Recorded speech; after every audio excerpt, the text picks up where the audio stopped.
Welcome back to DM-Nastics, the gym for dungeon masters to work out their minds. My name is DM Celeste, and I'm joined here today by... DM Neal, aka Joke Maniac. And today we're going to tie back to episode number 160, Ancestral Analysis, which featured Lisa Chin, a fan favorite, a personal favorite of both of us, maybe. I don't know. Maybe someone lives with her now. Indeed, maybe. Okay. It's not me, by the way. It's not, it's me. Yes. And she came on and talked all about tieflings. Who was a member of the Hell's Bells show that was live on Wizards of the Coast. And that was an all-tiefling party. That show wrapped up, I think, a couple months ago. But it was a really, really cool all-female and non-binary cast of folks playing all tieflings. Yep. And that led Rorik and I to come up with the idea for DM-Nastics number 132. I can't sing, so I'm not going to, but the title of it is I Can See Your Halo. Halo, halo. I can't sing either, but thank you, Beyonce. Yes, and that's because, you know, part of the discussion with the tiefling was that they are possibly the most diverse. Oh, yeah. Well, after Mordenkainen's, right, that introduced all of the devil backgrounds for tiefling. All of them. You have all the kinds of tieflings you could ever want. You have winged tieflings. You have just a ton of crazy stuff. Yeah, variants on variants. It's like Exhibit was making the tieflings. Like, yo, I heard you like tieflings. Hey, let me give you some more of that. So we came up with the idea to do the same thing with the Aasimar and come up with different variants, kind of the opposite side of things, and I think people came up with some amazing ones. Mm-hmm. Celeste, whose did you want to pick and highlight from the forum? Yeah, all right, do we want to go ahead and read off the questions we asked about them? I suppose that makes sense. All right, yeah, so before we get into it, for this episode, here was the exercise we proposed. Great, so the questions we asked. 1. What is the variant called? So, you know, the examples from the published materials are Protector, Scourge, Fallen Aasimar. And then number 2 was what outsider lineage results in your variant? 3. What ability score is most emphasized in this variant? 4. What divine power does the variant gain at level 3? And 5, of course, our favorite, anything else you would like to add. So the one I wanted to highlight this time comes from DM Pax, who immediately my bells went off when I was looking at this. So this is a Aasimar that has a divine ancestry from a unicorn, which I already loved. I was like, yes, all about it. Unicorn heritage, get me there. So the variant is called a Purity Aasimar, and like I said, their lineage is a unicorn. They get a +1 to dexterity as their bump, and then their divine power is called Pure Soul, which is basically starting at 3rd level, you can unleash the purity that lies dormant in your blood. So as a bonus action, light pours out of you in a 5-foot radius. All allies within the aura gain immunity to charmed, poison, paralyzed condition, resistance to poison, a bunch of other cool stuff, a +2 to AC for duration. So what I really liked about this, it gave me a very like paladin aura vibe, and it's just like being surrounded, your party, in the midst of you, you have this just pure, beautiful unicorn being that just makes everybody feel and do better. I was just really excited by that idea. So, good job, DM Pax. Love the use of unicorns. Unicorns should be in everybody's games all the time. I love the idea of using the aura and the horn like kind of sprouting out of your forehead, and then like that's kind of where the light comes from, or and it casts the light out from there. Oh yeah, it's definitely some very Sailor Moon, like give me that rainbow unicorn horn transformation aura. I absolutely love that. And which one did you pick, Neal? So the one I wanted to highlight was from the forum user Aelin, and they came up with the Devious Aasimar. So kind of a little bit of a darker twist on the Aasimar, and they're usually influenced by a trickster god or angelic being, where that creature or that entity kind of has that devious nature, and so then it kind of manifests itself in just being kind of playing tricks and doing things. Generally, kind of comes across that it's not too bad, but they're probably going to frustrate most people they interact with. Oh yeah, definitely. And so their divine power is called Sparkling Sentinel. And essentially, whenever they choose to, an aura of bright, sparkling lights encompasses them and all that they're wearing. And kind of the flip side of it being good, it's almost like a flashbang. And I could just see like how useful it is for them getting into scenarios that they want to immediately get back out of. They cast this on themselves, and then people need to save or be confused. Yes. And then I just see the devious Aasimar just running down the street away from whatever terrible scenario they created. I love that idea, like standing in the midst of a bad situation, and then you're like, "Oh, go full sparkle," Yep. and then get Boom. out of there. Mm-hmm. Yeah. Yep. And so I really, really, really like that one because it obviously it has both. It feels like it has use both in combat and out of combat. So I think it's a really, really fun power to give to the devious Aasimar. So thank you, Aelin, for that. But with that out of the way, that must mean one thing, that we're going to lift the mental weights right now. Lifting weights is what I do. Look at me. Lift these weights. So to do this, I always have a tendency to build things in what is not a logical order by which to make them. So having the name for the variant, obviously, I mean, unless there was just something that we had right on the tip of our tongue to be inspirational, I highly doubt that's where we want to start. What I think we should start with is number 2, what outsider lineage results in your variant? Starting there, I think, can get us going. Yeah. So I was trying to think of, the idea of your celestial lineage. So I was trying to think of references from mythology, lots of other things I was thinking of. And immediately what came to mind for me was like the Greek muses, like the idea of these angels or beings all about inspiring artistic things, endeavors, creativity. So that was like what I immediately thought of when I was looking over these questions. Did you have any, like a specific one stick out or? Well, I mean, and so in Greek culture or Greek mythology, they had, the 9 muses, and each of the muses ruled over something different. Okay. Yeah. So I was thinking of those muses specifically. So like there's the muse of poetry, of like songwriting, of specific things. So that actually opens up kind of a cool, if you wanted a specific muse variant for your character, that kind of opens up a lot of options. Or you could do just muses in general. Okay. I looked them up by the power of the internet. Yes. And so I say we pick Urania, the muse of astronomy. Ooh, I love it. And then we could call it easily an astral Aasimar. Ooh, there we go. And so we're 2 steps in, and I completely forgot what the rest of the steps are. What ability score is most emphasized in this variant? Increases by 1. I'm going to go with wisdom. Mm-hmm. That seems right. Yeah, the wisdom of the stars. And so that leaves us with what divine power does the variant gain at 3rd level? And then so kind of as a context, because I looked at kind of what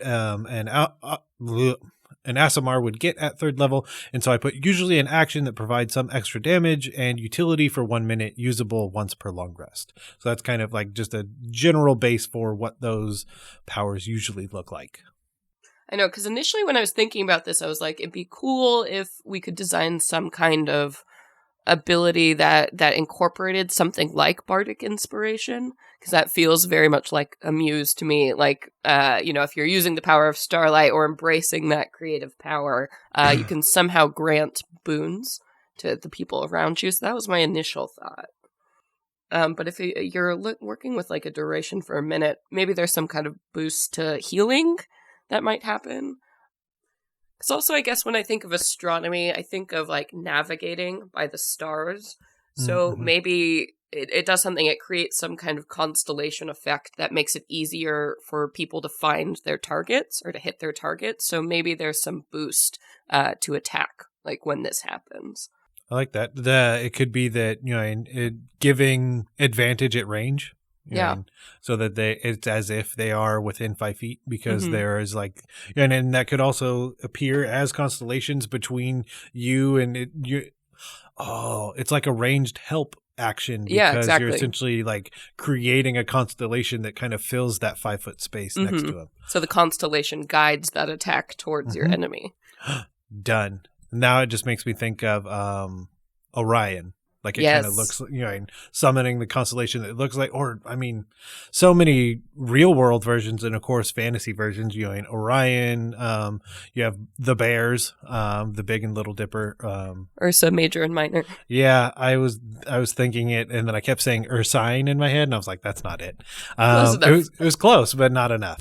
So yes, I love that. I love that visual effect too, like flaring up with that starlight and then being able to create these constellation light bridges. That would just be so cool to see. Is there anything else? That is the final question. Anything else we would want to add for the Astral Aasimar? I would just love to give them some kind of other boost to general like navigation or like proficiency with like driving boats, Yes. like stuff like that. But yeah, that's all. Definitely, there's a lot of flavor there you could put into your game.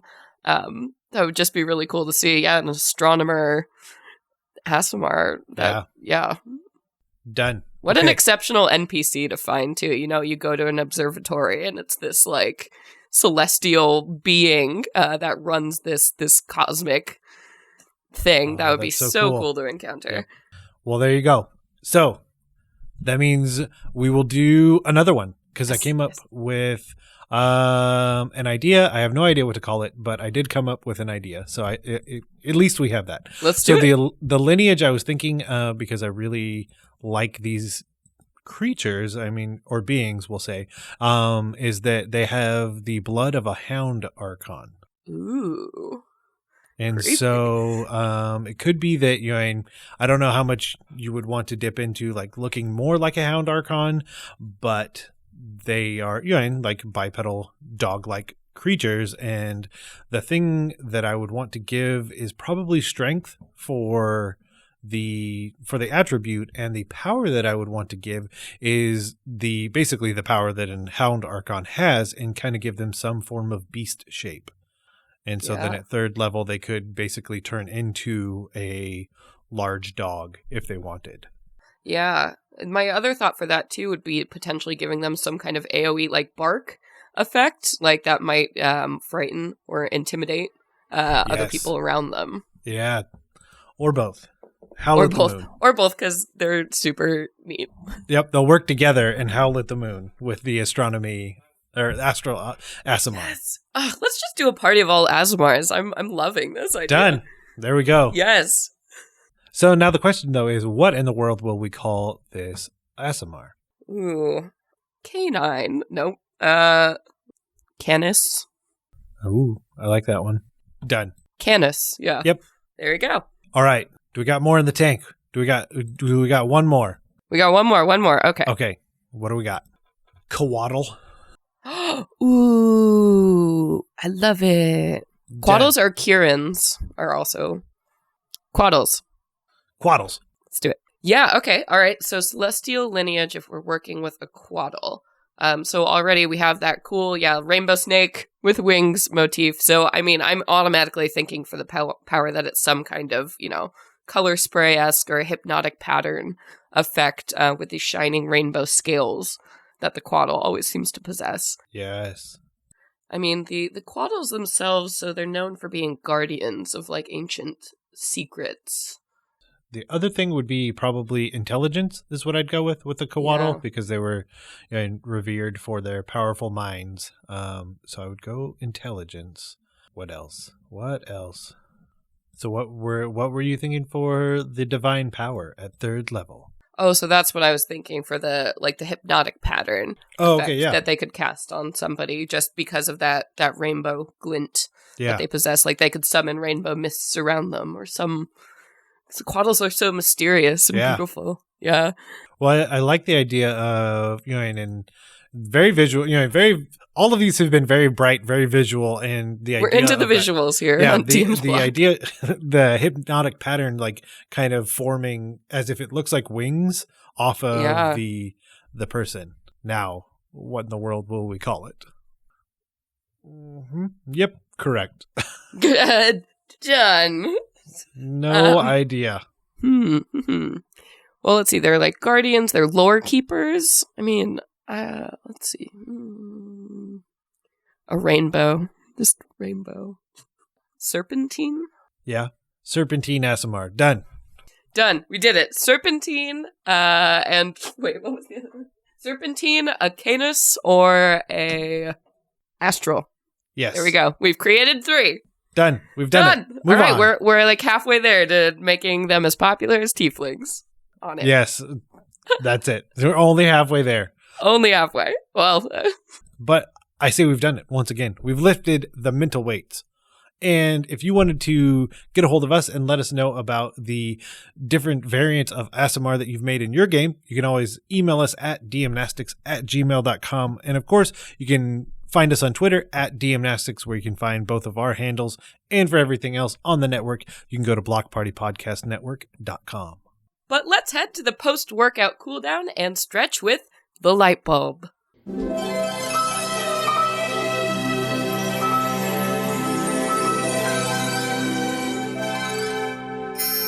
Light bulb. So today, for the light bulb, we're going to talk about something that both Celeste and I have, and we think is great. But Celeste. Yes, so I wanted to talk about this thing specifically because in the last couple weeks I have been moving, and this item has saved my life, keeping up with streaming and gaming, and this has been the Elderwood Hex Chest. So if you guys haven't seen this already, it is like true to the name, a hexagonal dice chest that has these little like catacombs in it, basically to put a full set of dice inside of, and it has like magnetic closures, and it's just this really nice portable dice container for, you know, your favorite set of dice to be able to carry around with you. What I love about this thing is how easy it is to fit into like my purse or a backpack, so I can always have a set of dice with me ready to go at a moment's notice. So while I had everything packed away in boxes and everything, this was such a great way for me to keep my dice handy and with me, and also safe.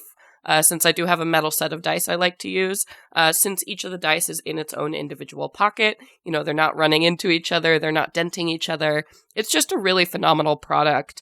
And also with a huge range of customization options. I mean, they make these things out of wood, lots of beautiful different varieties, colors, you know, you can get your redwoods or your nice, like, all different kinds. And also they put a logo on the top. They have a huge range of options. I also believe you can get custom designs made to be inlaid and laser cut really nicely on the top of these boxes. So I just can't say enough good things about these hex chests. Yeah, I have one, and I love the idea of putting a special set of dice in there, and then, you know, like you said, 1, having it always available, and 2, having them in a place that they don't get messed up. Because, you know, in the old school kind of plastic dice, over time, yeah, they're going to mess each other up, but for the most part, not really. The first set of metal dice that I have don't look very good anymore because I threw them in there. They all sink to the bottom and then fight each other for who's going to look the ugliest. Yep. So putting them in there is a great way to, like I said, keep that special set of dice ready and available for when you want to kill your player characters, right?